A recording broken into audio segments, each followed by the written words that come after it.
గురువుగారు జమ్మి చెట్టును సంపదకు ప్రతిరూపంగా చెప్తారు. అటువంటి జమ్మి చెట్టును ఇంట్లో పెంచుకోకూడదా? జమ్మి చెట్టు కథేంటి? మహాభారతంలో ఈ శమీ వృక్షం జమ్మి చెట్టు ప్రస్తావన విరాట పర్వంలో ఆద్యంతాలలో మనం చూడవచ్చు.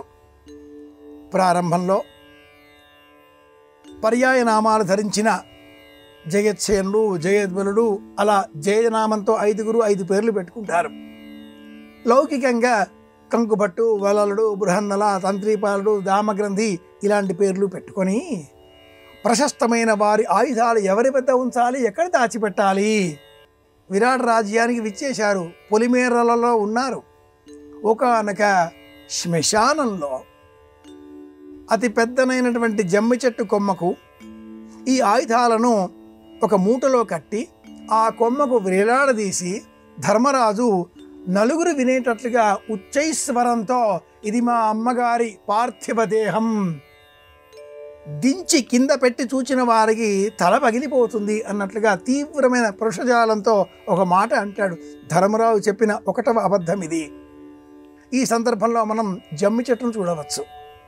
ఎక్కడ జమ్మి చెట్టు కనిపిస్తుందో అక్కడ విజయం ఉంటుంది. విరాట పర్వం చివరలో బృహన్నల విరాట్ రాజు కుమారుడైన ఉత్త రాకుమారుడిని వెంటబెట్టుకొని, అతడు ఉత్తరాకుమారుడు, మాట్లాడే సమయంలో ఉత్త రాకుమారుడు అని కూడా అంటూ ఉంటారు. అతడి సారథ్యంలో ఎవరైతే ఈ కౌరవ సైన్యం అంతా కూడా వచ్చి గోసంపదను హరించే ప్రయత్నం చేసి ఉన్నారో వారితో యుద్ధం చేసే సందర్భం ఏర్పడినప్పుడు మళ్ళీ ఈ జమ్మి చెట్టు సందర్భమే మనం చూడవచ్చు. ఎక్కడైతే ఈ జమ్మి చెట్టు ఉంటుందో అక్కడ విజయం. ధర్మరాజకృత శమీ వృక్ష స్తోత్రం దసరా నాడు చదవాలి అంటుంది శాస్త్రం. అయితే ఈ చెట్టు అగ్ని వృక్షం.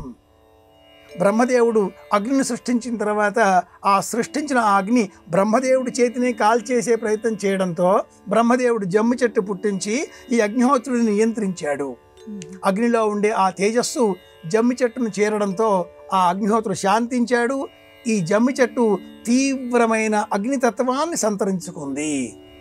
ఎక్కడ ఈ జమ్మి చెట్టు ఉంటుందో అక్కడ నీటి ఛాయలు ఉంటాయి. అది మొదలుగా ఈ జమ్మి చెట్టు శ్మశానాలలో పెరగడం, ఎవరూ కూడా జనసంచారం లేని చోట పెరగడం ప్రారంభం కావడంతో గృహాల్లో పెంచుకోకూడదు అనేటటువంటి చట్టాన్ని ప్రాచీన ఋషులు, స్మృతికారులు తెలియజేశారు. అగ్నిహోత్రాన్ని సృష్టించే సమయంలో అరణి అనే ప్రయత్నంతో 2 చెక్క ముక్కలు ఉంచి ఇలా దారంతో చుట్టి అగ్నిని సృష్టిస్తారు. అందులో దిగువన ఉండేటటువంటి చెక్క ఈ జమ్మి చెట్టుకు సంబంధించింది. ఇది నేపథ్యం.